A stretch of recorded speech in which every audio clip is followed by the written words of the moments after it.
Hi friend, তোমরা সবাই কেমন আছো? দেখো, বিকেলবেলায় শুয়েছিলাম আর চোখ মুখ খুলে গেছে। ভাবলাম একটুখানি রাস্তা থেকে ঘুরে আসি। সবসময় ঘরের মধ্যে কি ভালো লাগে? হ্যাঁ, রাস্তায় বেরিয়ে গেছিলাম আমি আর ছেলে দুজনাই বেরিয়ে কিন্তু রাস্তায় এপার ওপার করছিলাম। একটা কথা জানো তো, আজকে 12 বছর হয়ে গেছে সেই জায়গাটায়, 12 বছর পরে এসেছি।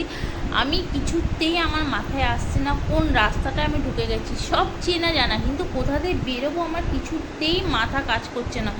ভাবছি হারিয়ে গেলাম, অটো ধরবো, কী করব, ভালো লাগছে না। কিন্তু দেখতে দেখতে এখন ওই সাইডের ড্রেসগুলো চোখে পড়লো।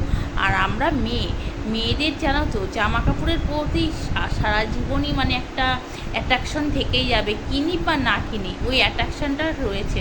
যাই হোক, খুঁজতে খুঁজতে সবজি মার্কেট পেয়ে গেলাম। তো সবজি মার্কেটে এসে গেলাম, জানি না তারপরে ঘরে যাব কি করে। ওর বাবার সাথে এসেছিলাম, আমি সব ভুলে গেছি। আমাকে প্লিজ মনে করিয়ে দাও কোন জায়গাটায় আমি আছি। চলো আবার আসছি তোমাদের।